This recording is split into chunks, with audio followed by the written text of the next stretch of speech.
entire money-structured and materialistic-oriented society is a false society. Our society will go down in history as the lowest development in man. We have the brains, the know-how, the technology, and the feasibility to build an entirely new civilization.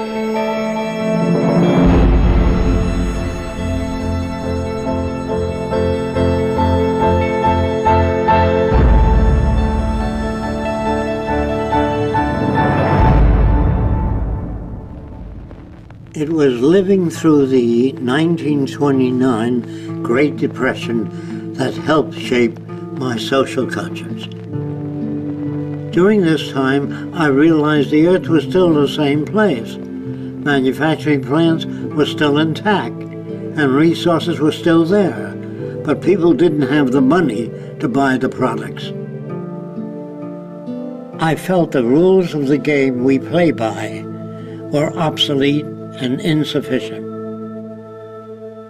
Misery, suffering, and war provided the incentive for my life's work.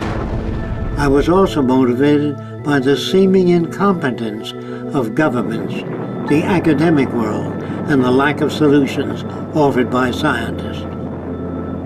I realized instead of working with individuals, a more effective method would be to redesign the culture. This began a lifelong quest to finding solutions to the many problems that we have today.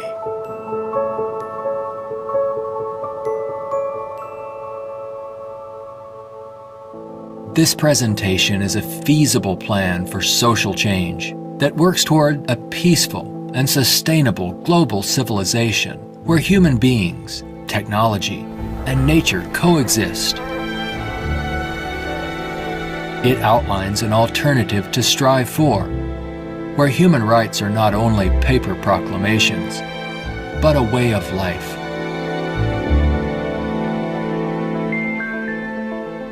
It is called the Venus Project.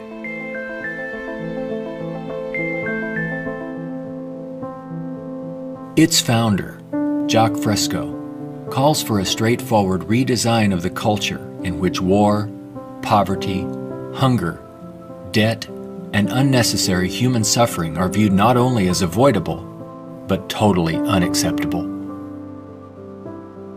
It is becoming increasingly obvious that anything less will simply result in a continuation of the same problems we face today.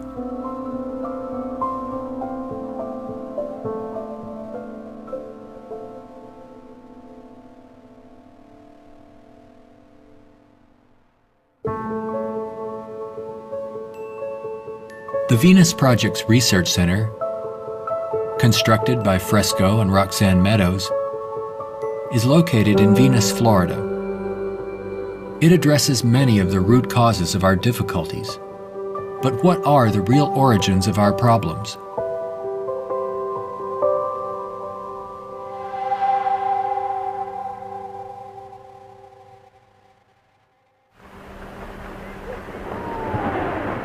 At present, we are left with very few alternatives, since we're on a collision course of our own making. Answers from yesterday are no longer relevant. Considering the damage already done to the environment, we are rapidly approaching a point of no return, where nature will dictate the course. Either we continue as we have, with outmoded social customs and habits of thought, thereby threatening our future, or we apply a more appropriate set of values relevant to a sustainable society with more opportunity and freedoms. Americans have been conditioned in their kind of society to get a different kind of car next year, to buy a new television set or a tape recorder. We are radical as hell, but our political and social institutions have not changed. And this is where we are stagnating, because we always equate any new idea with communism or regimentation, because we've been brought up to fear that which is new. None of the world's economic systems, socialism, communism, fascism, or the free enterprise system have eliminated the problems of elitism, nationalism, racism, and most of all, scarcity. These are all based primarily on economic disparity. When money is used to regulate and distribute resources for profit, and people and nations are out for themselves, they will seek advantage at any cost. They do this by maintaining a competitive edge, or through military intervention. War represents the supreme failure of nations to resolve their differences. From a strictly pragmatic standpoint, it is the most inefficient waste of lives and resources ever conceived.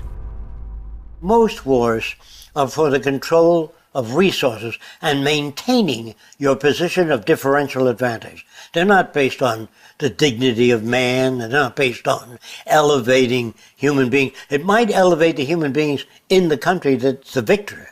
It might do that. But as far as the rest of the world goes, the price is enormous. This crude and violent attempt to resolve international differences takes on even more ominous overtones with the advent of computerized nuclear delivery systems and deadly biological and chemical weapons.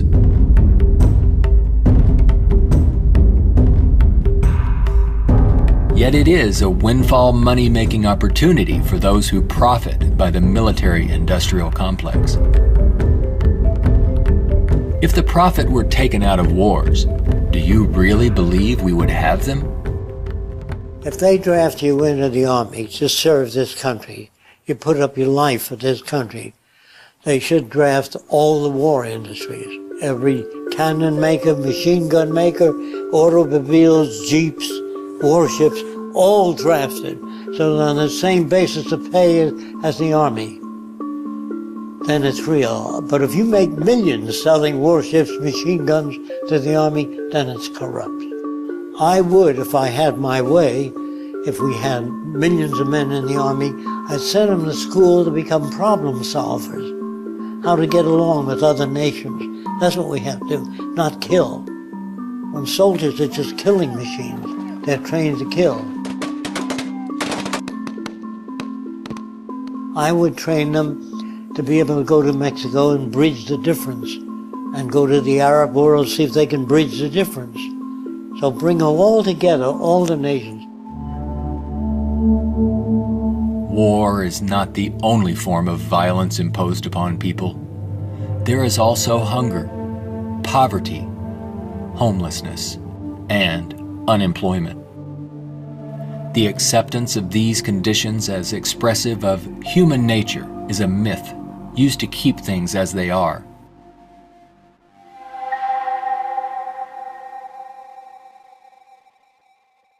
Genetics has nothing to do with greed, business, race prejudice.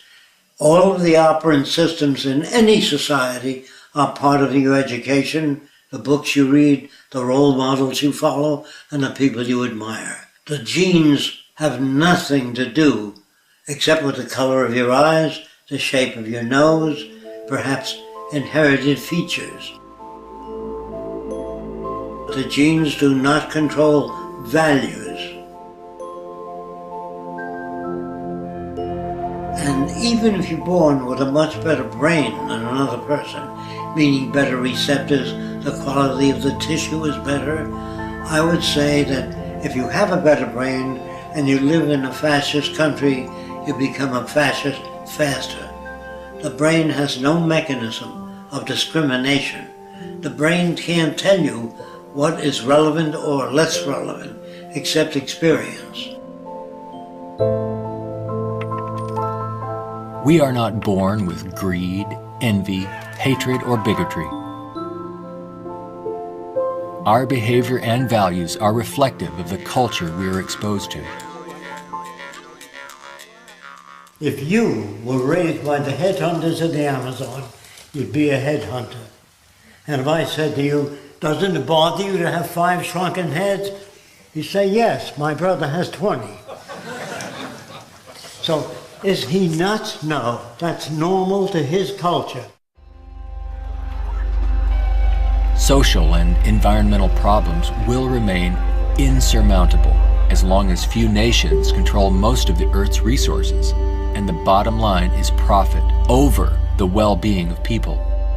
Putting profit first results in unnecessary suffering and aberrant behavior prevalent today.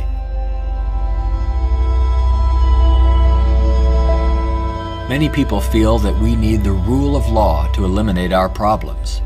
We have many laws, thousands upon thousands of them, but they are constantly being broken. Paper proclamations and treaties do not alter the facts of scarcity, deprivation, and insecurity. You can predict the shape of the future and the values if you know the trends of events and the ocean pollution, the scarcity of arable land. If you watch that degrading system grow, I can predict the riots and killing and assassination. In other words, human behavior is really generated by the surrounding environment. If there's a scarcity, say, of water, it is prized, and its price is high. Let's discuss scarcity as a system. Suppose it rained gold for about 3 days, gold dust. People would go out and shovel it in, fill the cellars, the attic, every drawer in that. They throw out their clothing. If the rain kept up for a year, so the gold was all over the place, people would sweep it out of the house, take their rings off, throw them away, and so human behavior, and it goes, change to that condition. There's only a policeman in front of something that people have need for and don't have access to. So you put a guard there. But if lemon trees or orange trees and apple trees grew all over the place, you couldn't sell it. If you landed on an island that was so abundant with resources, you had 10 people, there were 1,000 fish for every person if you wanted it. There were 10 times the amount of breadfruit and bananas, money would not come into existence. Private property would not come into existence. If the island was big enough, there were 10 people, there were 8,000 acres. No one would give a damn about staking out this particular area. There are patterns of behavior that promote survival. There are social conditions that change our values and outlook. No one can write a constitution of required behavior without consulting the environment. So we'd better take care of the environment, we'd better take care of one another, and we'd better educate people to the highest possible levels of our ability in order to have a society. Even a peace treaty cannot prevent another war if the underlying causes are not dealt with. Maybe what is needed are ethical people in government who will work towards everyone's well-being. But even if the most ethical people were elected to high positions and we ran out of resources, there would still be lying, cheating, stealing, and corruption. It's not ethical people that are needed, but rather a way of intelligently managing the Earth's resources for everyone's well-being.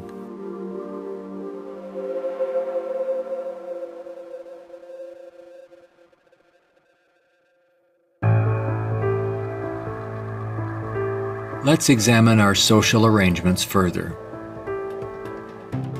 To maintain our economy, products must continuously be sold. To assure this, they are deliberately designed to wear out and break down. Maybe you've noticed this usually happens right after the warranty expires. This corrupt practice is referred to as planned obsolescence, which is the conscious withdrawal of efficiency. Innovators go through the finest schools and then are required to design things that wear out and break down right on schedule. This results in a tremendous waste of resources and energy. We are plundering the planet for profits. If you think about it, it isn't a job people want, but access to what their paycheck will bring. Money does not represent anything real, and there's no gold, silver, or resource to back it up. You can't eat money or build a house of it. It's not even related to our real capacity to produce goods and services on this planet. The monetary system has been handed down from centuries ago, and we continue to use it without questions.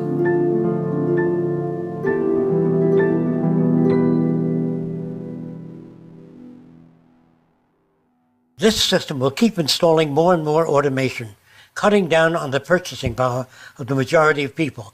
There will come a time, it's called the Gaussian curve, where employment is that, production is this, and purchasing power is that. The system stops. Banks fail, nothing works anymore. We're moving in that direction very rapidly. We have finally gotten to a place in 2011 where it's becoming obvious that the machine has beaten the man. We're incredibly productive with far fewer people. We are more productive. We are more productive as an economy than ever before. An iPad app can do more less than workers. 4 people. Just that there are fewer jobs. The jobs that do exist now can have lower wages because of obvious reasons. A lot of people looking for a small number of jobs. The wages go down. That has huge impacts on the middle class and ripples out from there. We're moving towards social collapse. I think this is going to happen all over the world, not just here.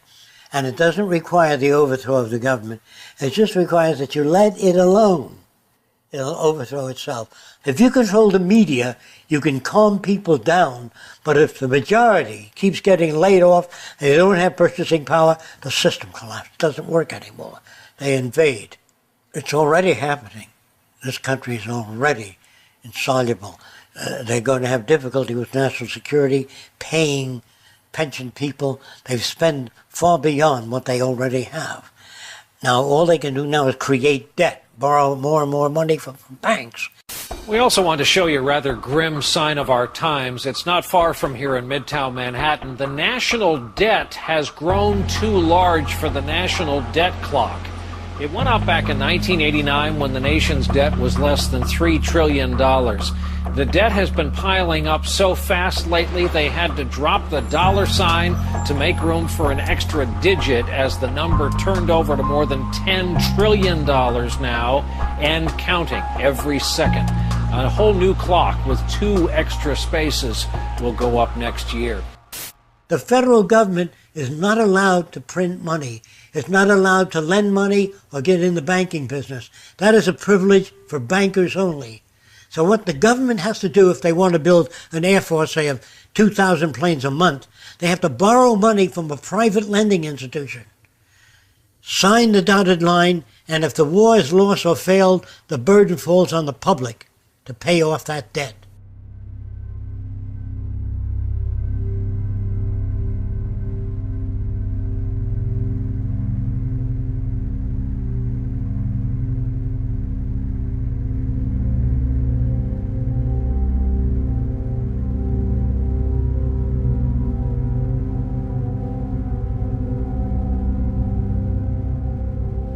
We find ourselves and our social constructs in a transitional state, a matter of social evolution. If we want to make it through these turbulent times, we must be able to adapt to change. All things change, including our social systems. Albert Einstein stated, "We cannot solve problems by using the same kind of thinking we used when we created them."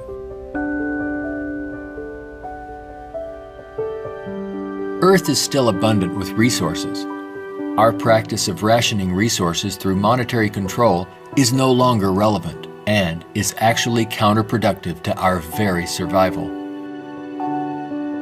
Today, we have highly advanced technologies, but our social and economic system has not kept up with our technological capabilities, which could otherwise easily create a world of abundance for all, free of servitude and debt.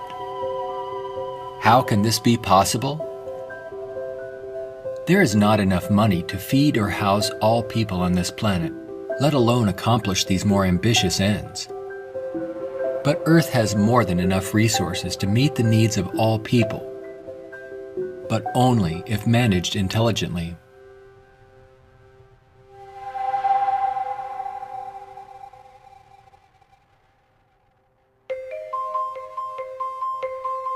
Jacque Fresco envisions a solution that he calls a resource-based economy. It is a socio-economic system in which all goods and services are available to everyone, without the use of money, barter, credit, debt, or servitude of any kind. It is unlike any social system that has gone before.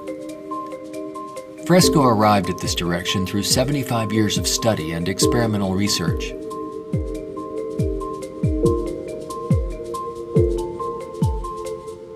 A resource-based economy operates on the basis of available resources and makes those resources available to every human being on earth, free of charge, without a price tag.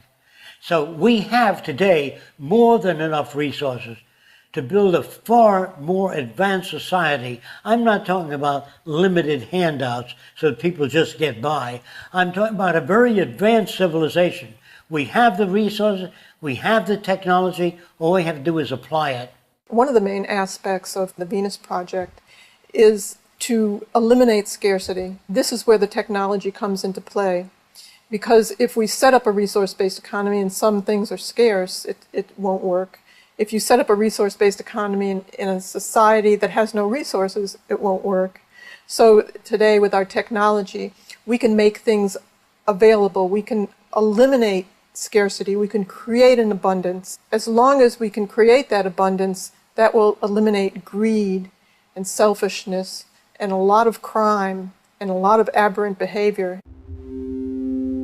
A social system can be designed so that all can live fully and constructively if the powers of science and technology are directed toward human and environmental concern and overcoming the artificial scarcities of our debt-based monetary systems.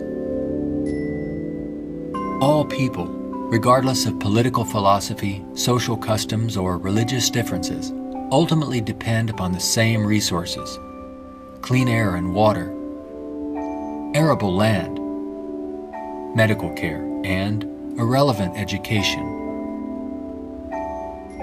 I think if you pledge allegiance to the earth and everyone on it, that'd be the way to go for the future.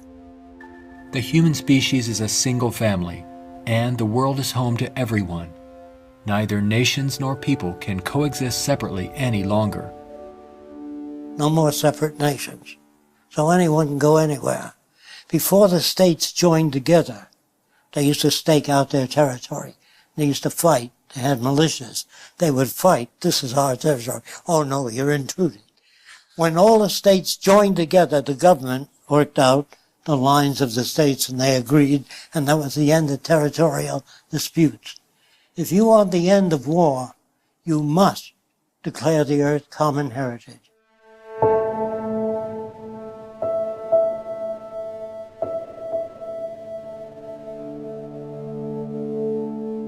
This has nothing to do with those who want to form an elite world order with themselves and large corporations in control and the rest of the world subservient to them. On the contrary, a global resource-based economy enables all people to reach their highest potential, where they can thrive and grow in a society that works in their behalf, a society that protects and preserves the environment as well, one that understands that we are part of nature, not separate from it.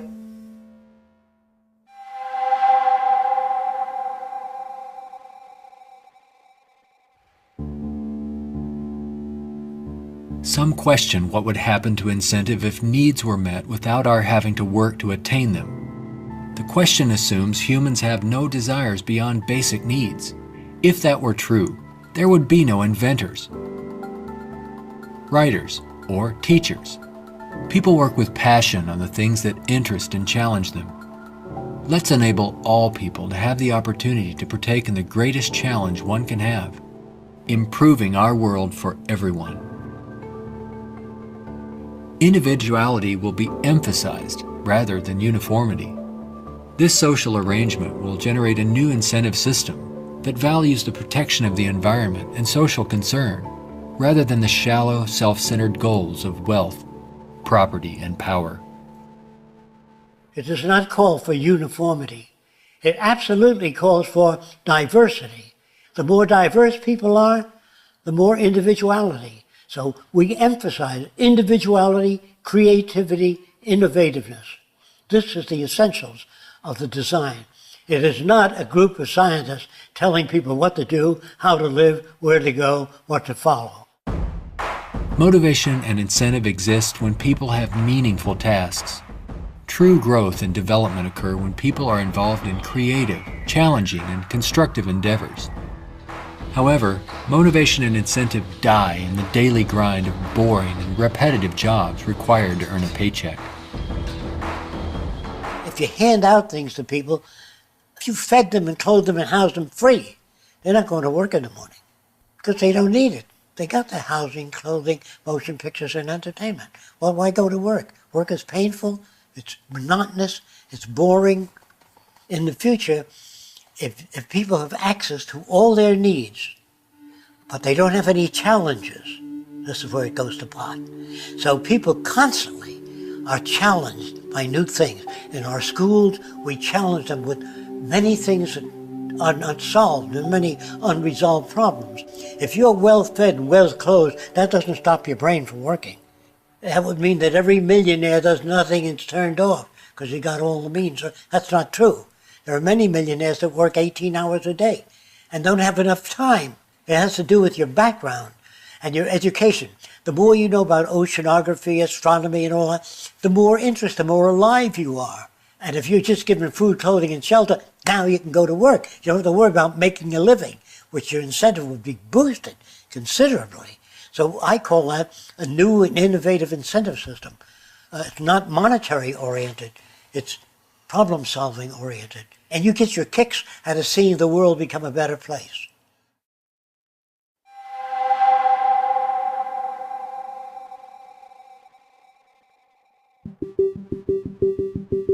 How can we use our technology wisely so that there is more than enough for everyone? To achieve this, it's mandatory that the planning for it be based on the carrying capacity of the planet's resources. Our entire infrastructure must be redesigned and operated as coherent, integrated total systems. This means we must consider our entire global community as one unit that includes everyone, and plan accordingly. Only in this way can we use our technology to overcome resource shortages, provide universal abundance, and protect the environment. Therefore, a global survey is first needed to assess exactly what we have. This would inventory our physical resources, personnel, production centers, and the needs of people. This enables us to determine the amount of goods and services needed. For instance, where is the arable land to grow crops? How many people are in various locations? And what is the state of their health? This would determine where hospitals are built and how many. If you try to do that today, ask for a global resource survey of all nations, they'd wonder, what are you trying to do that for? To find if we got enough resource to fight you in armaments and other things? They would be skeptical, hesitant to give that information. So I would say it wouldn't work in today's culture. But after the ideas are put forth and the reason for it and the advantages gained by all the nations, it would have to be specific advantages that they can understand in their terms. And if they agree, then the survey would be conducted. It's not my opinion or the opinion of anyone else would be used. It's the size of the population, the availability of resources, the carrying capacity of the earth that determines what is done and how fast things move. See, today it's done on a totally different basis. But in the future, it'll all be based on a form of dynamic equilibrium. That means operating everything at the highest potential without environmental neglect. The key to achieving abundance and a high standard of living for all is to automate as much as possible in the shortest period of time. But during the transition, we have to bring together the technological capabilities of people working with computers and working with technology and building and designing methods of delivering these resources and the necessary industrial plants to process the resources. Our problems and their solutions are technical, not political. Most problems can be solved when technology and the methods of science are used to serve all people, not just a select few. But what is it that you want? You have to ask yourself, I want to live in a world where I don't have to fear that my children will go into another war, where there'll be deprivation or problems or disease. Do you know how to build that kind of world? No, I don't. Well, how do you go about building? You call upon the various divisions of science, bring them together, and say, these are the problems we'd like to solve. A scientific government doesn't mean that scientists rule or control people. It means they have better means for building transportation systems, better means for cleaning the air. They have the best means for restoring the ocean that we know of to this day. Computers can serve the needs of everyone when CyberNation is ultimately integrated into all aspects of this new and dynamic culture. One can think of this as an electronic nervous system, extending into all areas of the social complex. Their function would be to coordinate a balance between production and distribution, assuring there are no shortages or overruns. In this highly technical society, decisions are based on direct environmental, human, and industrial feedback. You can think of this as electrical sensors throughout the entire environment, from cities, factories, warehouses, distribution centers, transportation networks, all over the globe, gathering data for more appropriate decisions. The decisions are based on the needs of society rather than corporate or private interests. It is not automated technology or machines we should be wary of, but the abuse and misuse of technology by selfish interests. Remember, it is people who decide what ends the machines will serve. If technology does not liberate all people for the pursuit of higher aspirations and human achievement, then all its technological potential will be meaningless. You always do a positive and negative study before you engage in the actual reconstruction of an environment.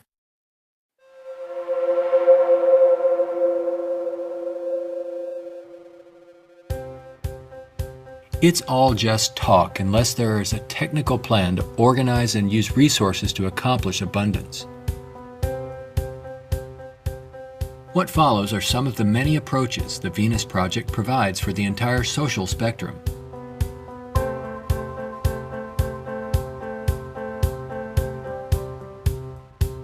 Today, more than half our population lives in cities that are polluted, dangerous, and waste energy. What we have to do is design a city as a living system, as an organism, as a university, that all of the cities of the future will be university cities that grow, that continue to exchange ideas. The city will have a built-in transportation system, so there are no accidents and no unthought out areas of technology. Medicine, botany, agriculture, the total system, one planning system. It is actually better to build newer cities from the ground up than to restore and maintain old ones. Fresco uses a systems approach to designing new cities. They're desirable and pleasant places to live. The notion that intelligent overall planning implies mass uniformity is absurd. Cities would be uniform only to the degree that they would require far less materials, save time and energy, and be flexible enough to allow for innovative changes while preserving the local ecology. If we design our cities to meet human needs, you don't have most of the problems that are prevalent today. In the Central Dome, you have childcare, schools, dental care, medical care. In the production and design of the cities, we work out 1/8 of the city system, and then we reproduce it instead of have architects design each building and each structure, which is a tremendous waste of energy and talent. When working on solving the housing problem for all the world's people, construction techniques would be vastly different from those employed today. Extruded and self-erecting structures could revolutionize and speed up construction processes. These lightweight, durable apartments could be produced as continuous extrusions and then separated and positioned in place by the mega machines. The outer shells of these efficient structures serve as photovoltaic generators and heat concentrators. You don't own anything in this society. Really, people don't want money. They want access to things when they want it. And people in a society of abundance, having access to things, will really no longer begin to store and accumulate things. We recycle it, update it, make it better. Take the same materials of an old car, weighs just as much as a new car, so there are no old cars. Old cars mean danger. If you drive a very expensive car and somebody else drives a beat-up old car, if their brakes fail, you may die. We don't want any old cars on the highway. We don't want anything that breaks down. We don't want anything that takes looking after. In a resource-based economy, people may access whatever products they need without the burden of having to purchase, maintain, or insure their possessions. In this way, there is much more to go around for everyone, and products are always available when needed. Anything people may need is available in these outside access domes. Sculpturing materials, musical instruments, somewhat like the public library. They can go down and access a camera or a bicycle or a wristwatch. Anything that they need is available without a price tag. That would mean we must achieve a level of production that's so high that scarcity no longer exists. That will prevent almost all crime. So there's no way of segmenting or making this system just or equitable. We have to make a system that assures human rights. You know, when everybody has free access to goods and services, you don't have to fight for women's rights or black rights. It's an automatic in a society that's set up that way. You don't have to make laws, don't steal. It would bypass that behavior. Surrounding the central dome, you have the research centers. Centers that do work that's relevant to the sustainability of the entire community. As we move away from the research centers, we come to the recreational area, which has tennis courts and all of the games that people require.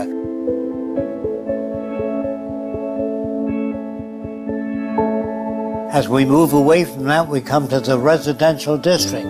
There are streams, waterfalls, lakes throughout the area.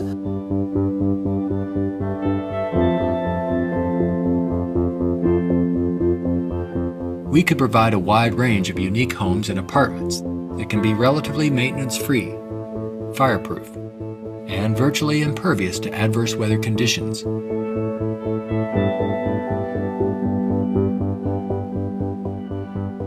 As we move to the next sector, we come to apartments.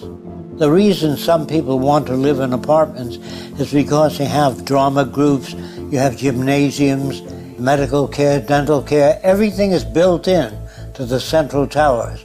I feel that in the future, people will move away from individual houses and live in larger complexes.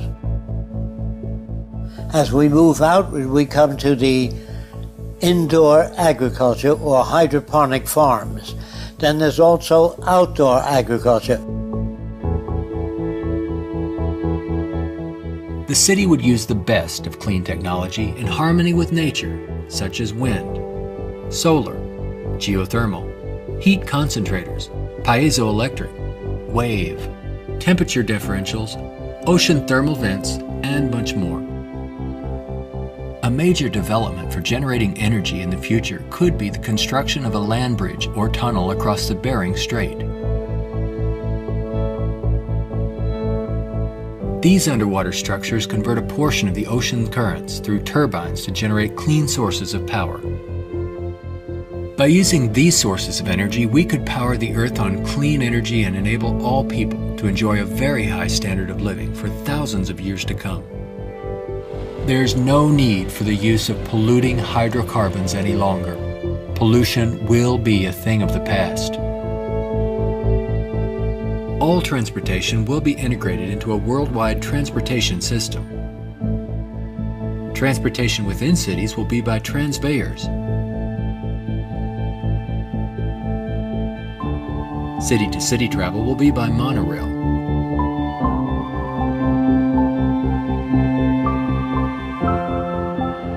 Maglev trains are utilized for long-distance travel. To enhance efficiency, this high-speed maglev train is equipped with removable sections, which can be disengaged while the train is in motion.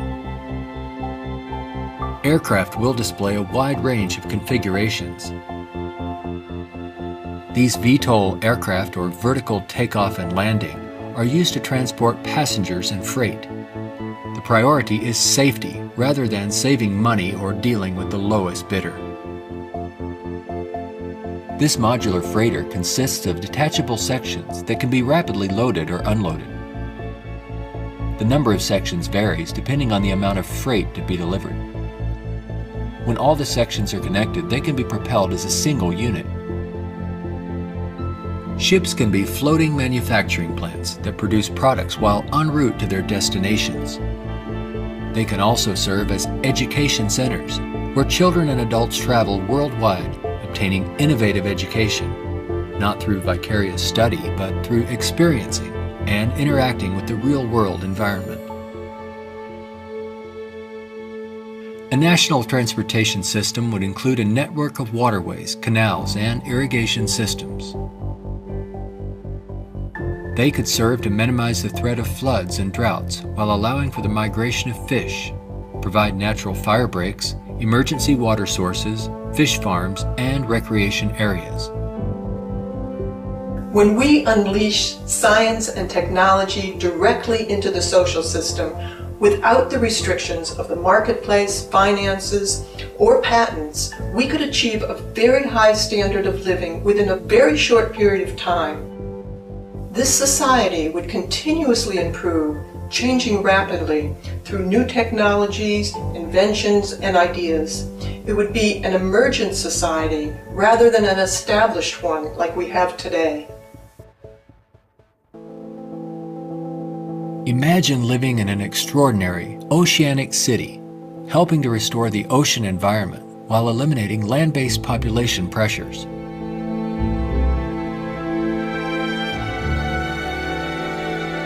These cities in the sea may serve as universities and research centers where students study marine sciences. They could be used for ocean farming, mariculture, and mining, while maintaining a dynamic balance in the oceanographic environment.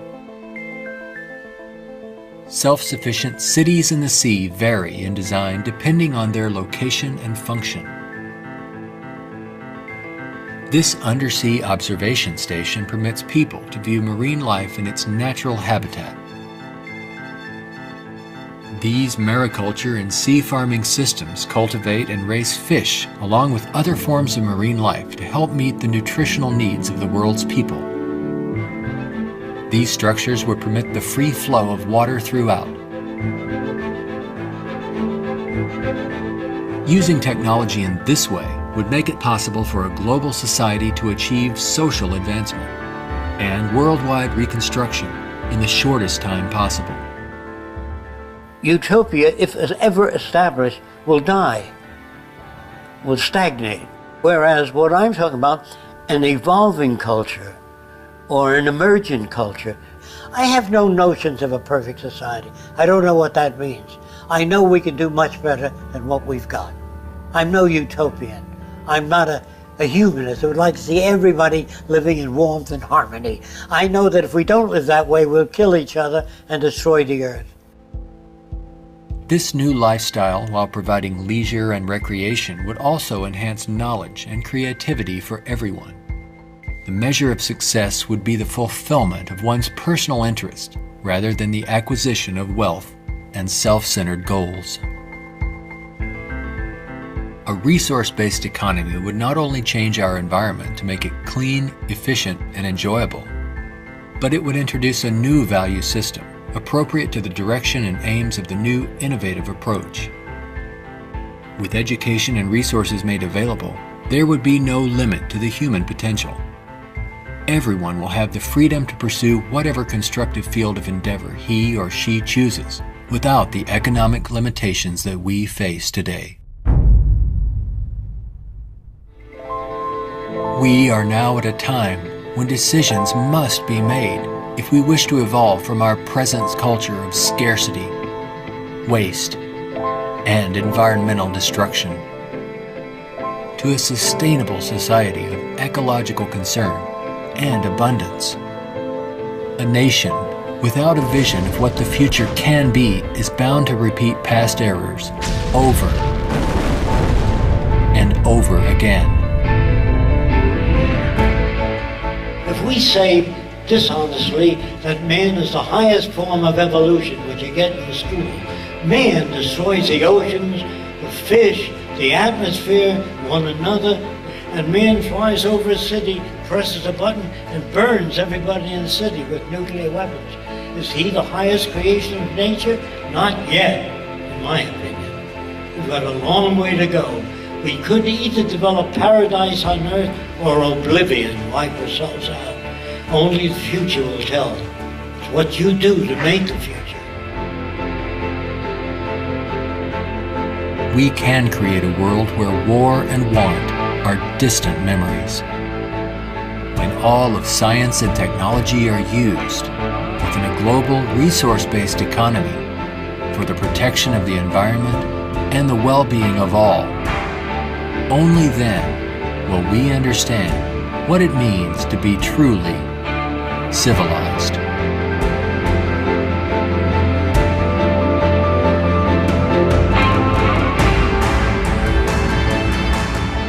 Be a part of the growing community of people working toward making the aims of the Venus Project a reality.